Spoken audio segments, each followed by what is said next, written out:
These lifts no longer exist. I filmed them just in time because now they've been modernised, and I suppose it was inevitable. However, thanks to the efforts of MICHAL M, some of the lanterns, LED displays and call buttons have not ended up in the skip.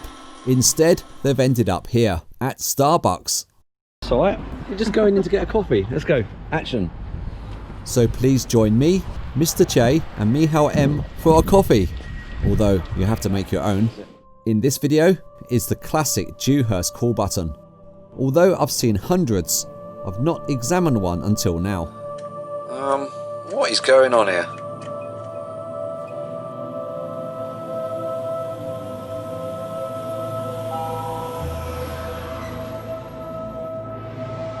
So now we have the DEWHURST call buttons.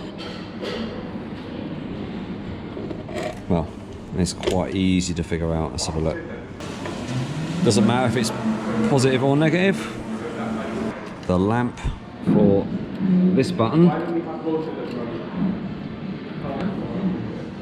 is here. Here we go.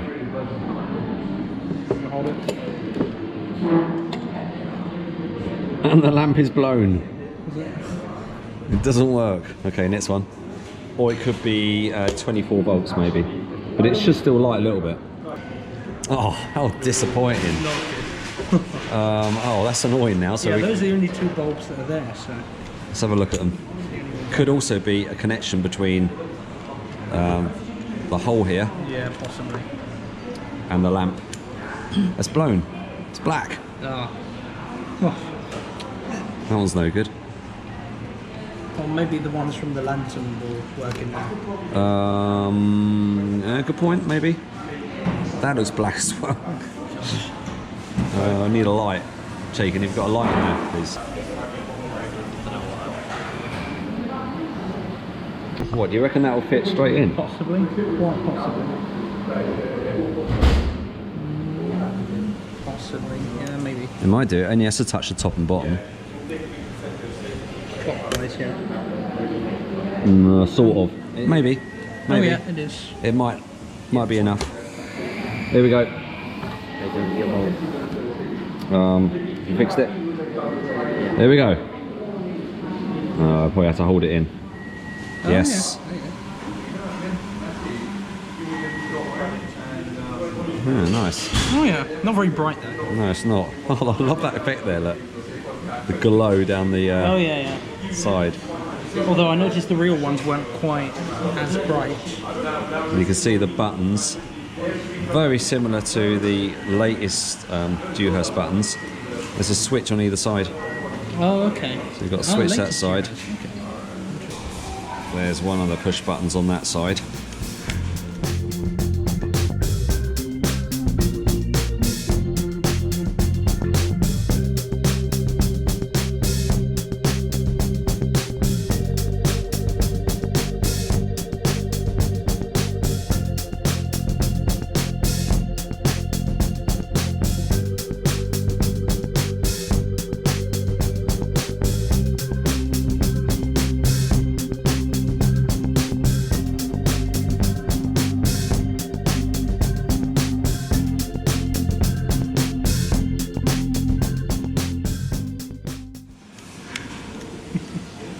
Got normally closed here, normally open there. I didn't realise that. So when you press the button, these two contacts disconnect and these two buttons connect. Okay. That's interesting. There's a slight bit of tolerance on there, so when you let go, it doesn't move that switch until you press it enough. Then this one is a bit like the express buttons, where you press it and it makes a contact, and then you push it even further. You get a bit of a springy effect on there, so it like holds it on. And then you've got, I think, the same switch on the other side. That's interesting. That is good. And you have to hold that at the back there, so the bulb's a bit loose. That's the lamp from the lanterns. Yeah. Well, it sort of makes a contact. Yeah, examine away. Screwing in? No, just pressing down a bit. You have to press it down a bit. It's not quite making a connection. means? That means we've finally finished doing all these and I can have my coffee at last and my upside down muffin. Which isn't white chocolate with raspberry and upside down.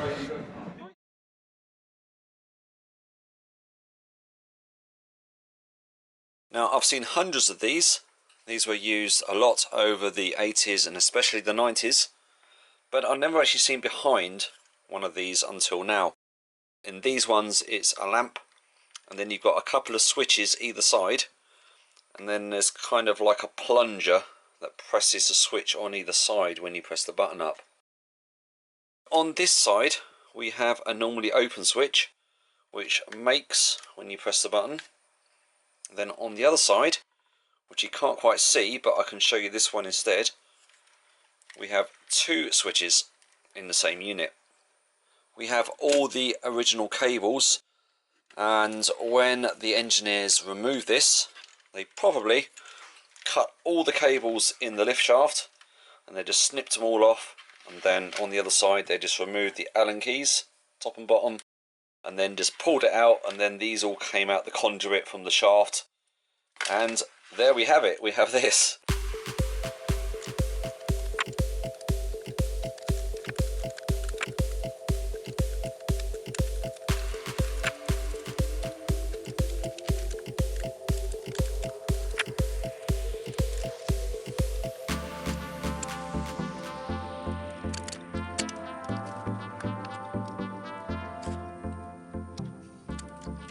So you put your Allen key through that hole there, and it undoes it on the other side, and this little bracket holds it to the wall, so what you get is a nice finish on this side, so you just see a little tiny hole rather than a big screw head.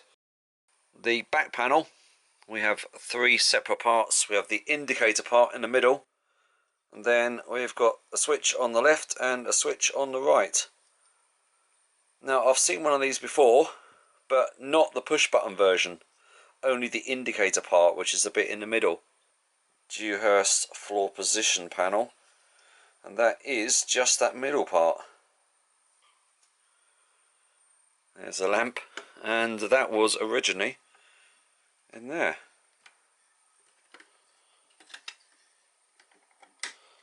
Then the other style was the LED type, which is another display panel I've got over here. Very similar, but this time they've done a little bit of a mod and they're rounded. Looks slightly better. The illumination isn't much better on these than it is on these ones. Same sort of thing, but they've upgraded it to LEDs instead.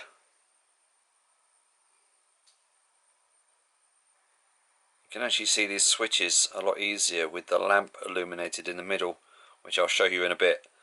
But there we go, we've got a switch at the top, which is the normally closed switch that breaks the circuit if you've got it wired up.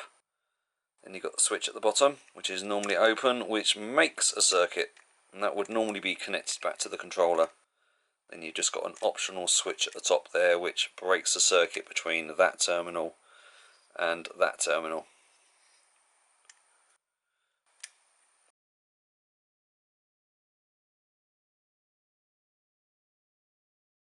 And this is just two terminals, switches in the middle, and it makes when you press the button in. This part actually comes out, and that's all it is really. It's, well, I'll say that's all it is. It's quite well engineered actually. I do like DEWHURST products. They do seem to be built with some kind of quality in mind. So we've got quite a thick button on top there. What they could have done is cut out the middle bit, and then it would have had the middle of the button lighting up, because this relies on you seeing the glow around the button here, and you can see there's a slight step. So when you're looking down from the front, essentially you are seeing the glow coming from around the edge here. And then the bit that presses the switches are these bits here, and then the spring at the top is, well, is there to assist the button coming back up through the metalwork back to its normal position again. So that's how it would normally go.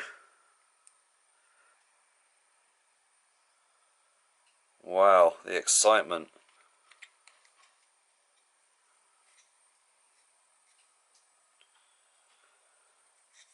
So it doesn't really provide a lot of illumination. I think it would be better if I turn the lights off. But still, it's not essentially that bright.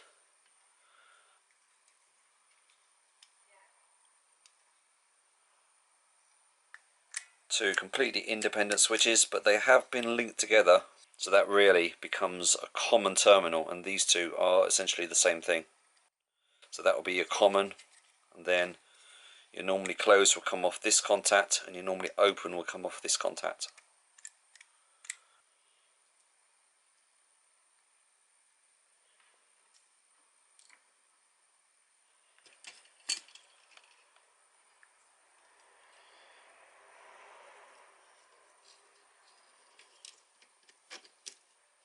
Back to the teaser at the start of the video where it looked like I cross-wired these buttons.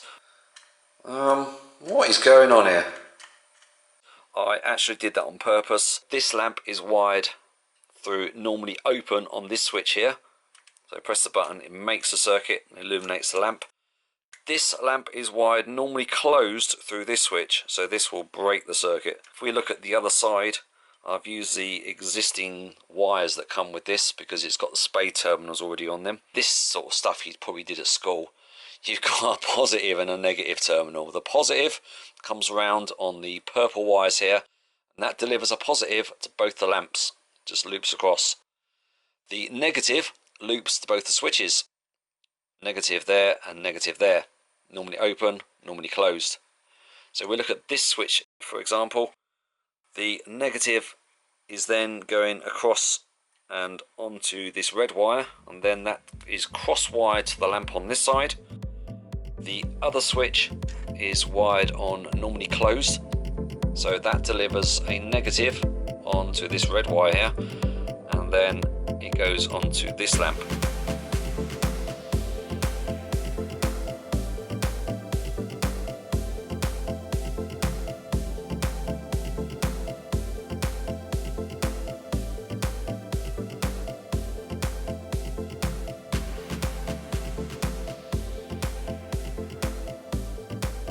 Thanks to Michal M for his efforts. It took him a lot of emails to bag these items before they were thrown in the skip. Visit his channel by clicking on the link at the end of the video. I take a lot of time and effort putting these videos together. If you like my videos, please consider subscribing to the Mr. Matt and Mr. J channel. Thank you very much for watching.